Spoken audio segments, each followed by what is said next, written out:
So yun, what's up yung mga kaitsuran natin dyan. So good morning and live, no?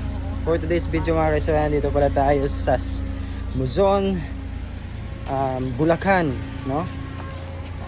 So ngayon dito tayo sa bahay ni Madam Secret. Yan, no? Yan.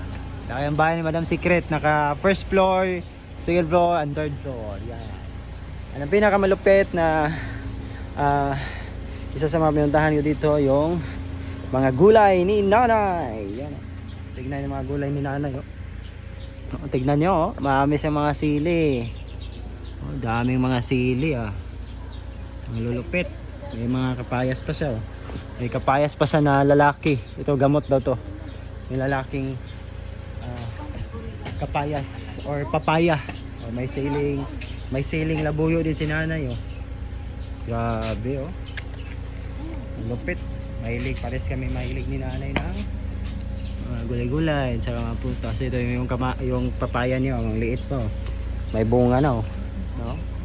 Grabe, lupit, no? So dito tayo. Dito tayo dito sa sulok na sulok. So, oh, grabe, ang liit, oh. Buyag. Maliit siya pero meron siyang bunga, no? Papaya. At meron din siyang ito yung talbos na kamuting kahoy. Ayun ka ng pangalan eh. Tapos meron siyang lemonsito na agridulce sa Bisaya. Meron siyang sili. Okay. Ito parang santolata to eh. Meron siyang gabi. Diba?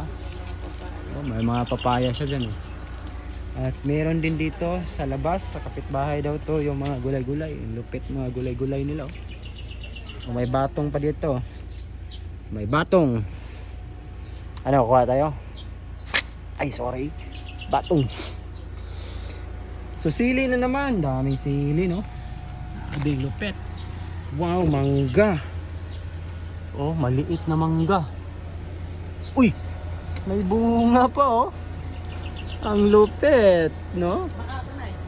Oh, maliit lang siya na mangga, no? Yung punong mangga. So, titignan nyo, ang liit. Ang liit. Ang laki ng mangga. Dalawang mangga pa, oh. Parang may kalmot na, ano ba to? Yung duga ng mangga.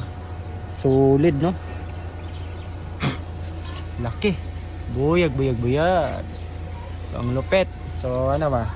Anong plano natin? Kainin natin to? Ha? Sarap eh.